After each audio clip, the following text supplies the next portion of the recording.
Children, today we are going to complete the case study that we had started about life in the Amazon basin. The last time we had met dealing with this topic was when we found out where the Amazon basin was located. We came to know the different types of flora and fauna that were found in this particular region, and we also came to know about the people who have been traditionally inhabiting this place. And in our course of discussion, we also came to know that these people are very happy and satisfied in living in the forested area. They do not come in contact, or they try not to, they are not in contact with the modern civilized world, which is just a few 100 kilometers away. But that does not make them unhappy. That actually makes them retain their traditional way of life. So today our main course of discussion would be about the people who inhabit the Amazon basin.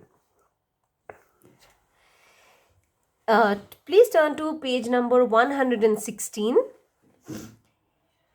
We find that these people, 115 and 116 are the page numbers that we are going to deal with. We find that about 2 to 3 million people live in the Amazon basin. So you can underline that. And they are indigenous people, which means that they are only found in this part of the world, in this region.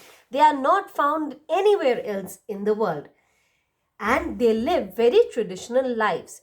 Since, as I told you, they are devoid of contact from other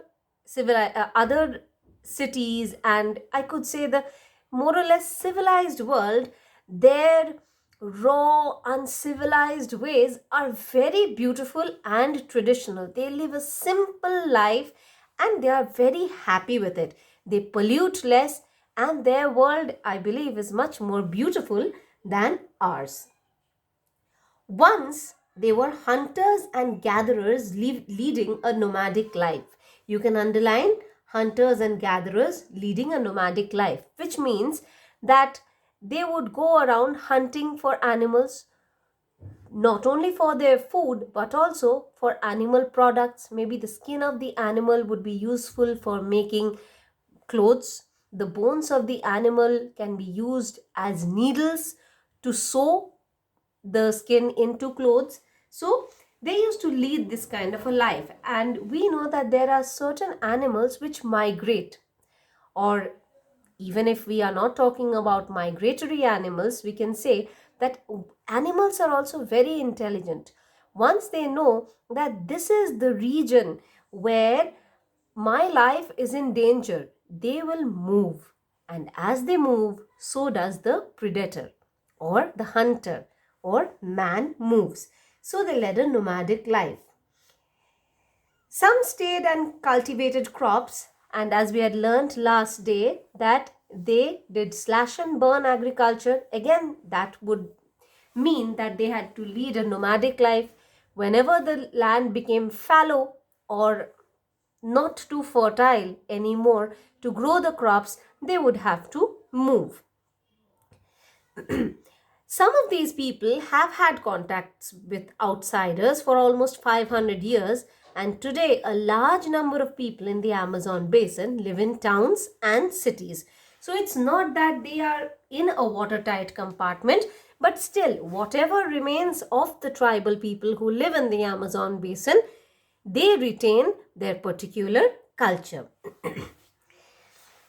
This is the typical village that an Amazon tribal group may set up beside the river.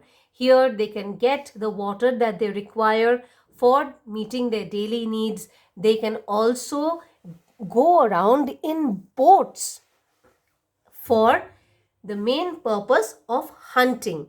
And of course, traveling by boat is the cheapest and most convenient means, because in front of them they have the huge Amazon river. So what would they do?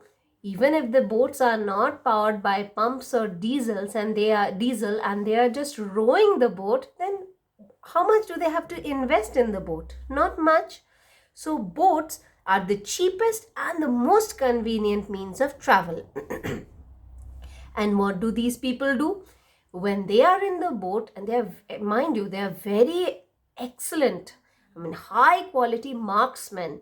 By marksmen, we mean that they have a very good aim and they have a very good eye for spotting the quarry. And once they spot their quarry or their target, whatever they use, bows and arrow, blowpipe, or whatever they use, they have a wonderfully accurate target.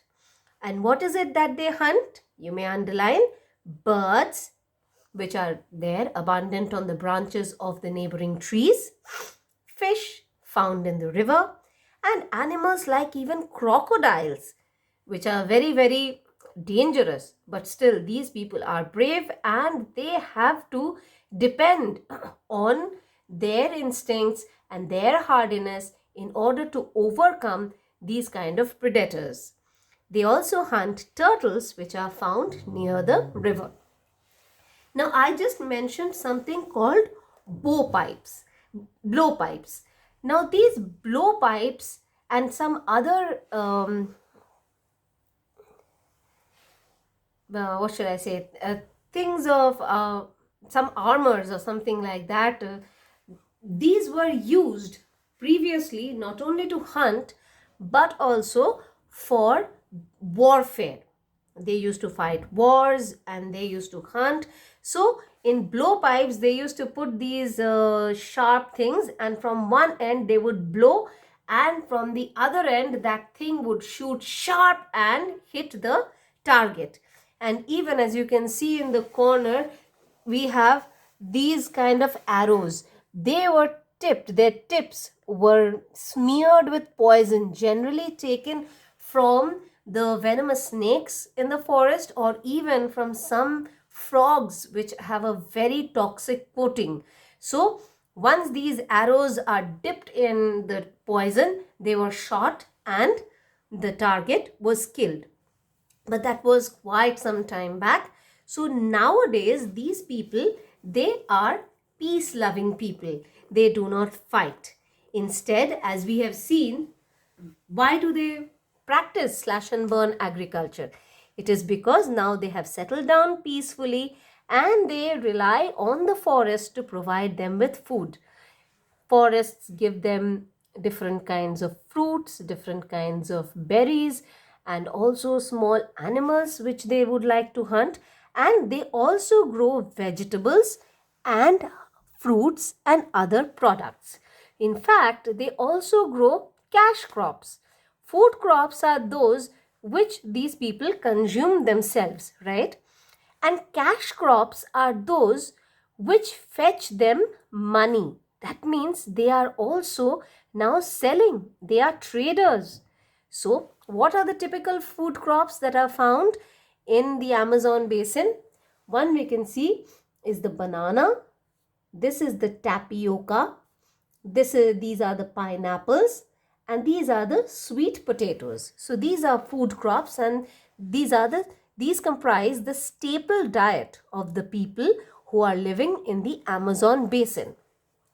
Apart from that, now that the world has progressed and these people have some kind of knowledge, they know that this area, the Amazon basin, it produces certain things which after consumption, if they sell it outside to the rest of the world, it will fetch them money. And obviously, money is everything to get the life by, because they are not exactly living in primitive ages, so they need money. Please don't confuse the fact that since they are tribals and they have confined themselves to forest living, it doesn't mean that they are Neanderthals or primitive people and they do not require the modern amenities and facilities, or they do not have the requirement for money or cash. So here we can find coffee beans, which when processed after that, it can be sold off to earn money. These are cocoa beans. So they are also very useful and can be exported to Europe, where excellent chocolate can be made from them. and these are strands of maize.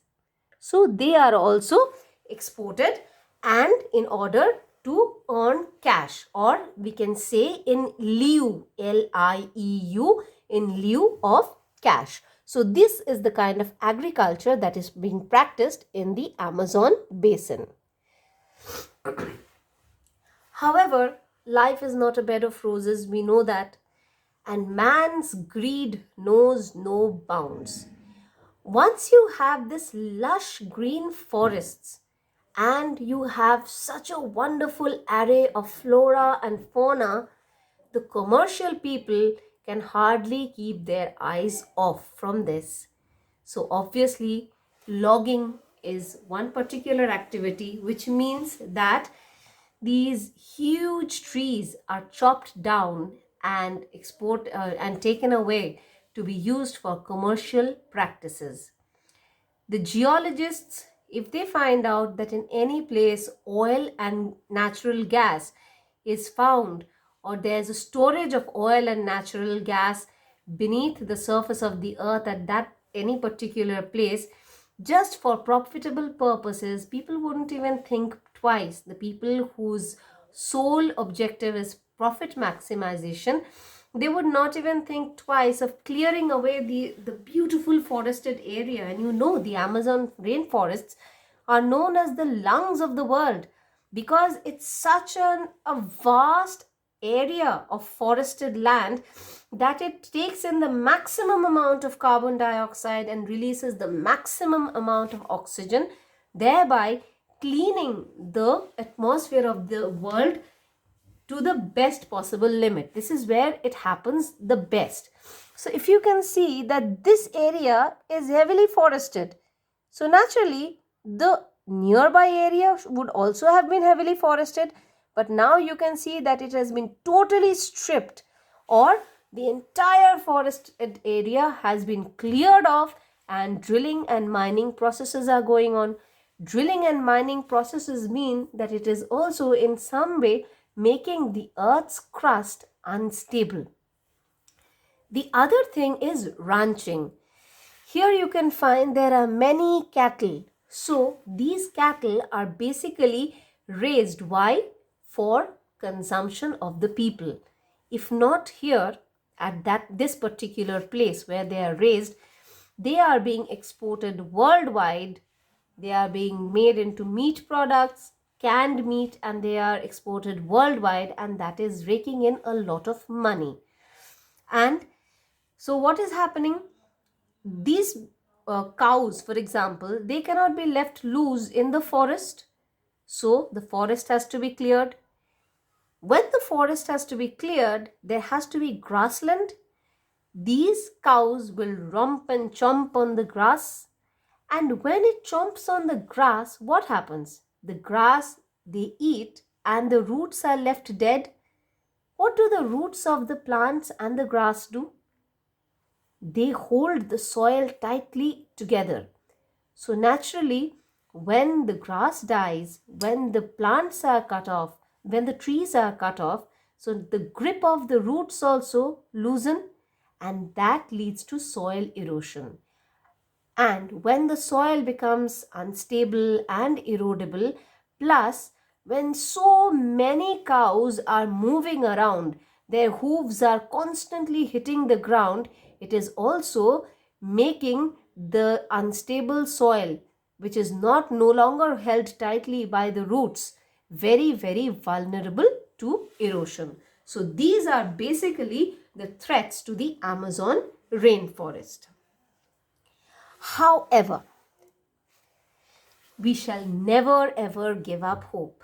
I found this wonderful saying from the movie Life of Pi. For those of you who have seen it, it's when this boy is trapped in the boat with the tiger. He says that now I will turn miracle into routine.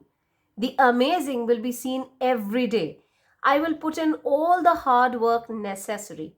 Yes, so long as God is with me, I will not die. Amen. So I found that this was quite, I could interlink it with the people of the Amazon. See, first of all, they do not have the comforts of modern living like we do. Secondly, their habitat is being threatened by the profit maximizing people. Even sometimes the government doesn't stand beside them.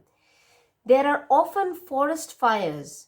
They have to battle their lives every day with wild animals. They've actually got to fight for their living. They have to hunt in order to get their food, right? But they are still making an effort to protect their culture. They don't want to become part of the rest of the world, not like the typical rat race.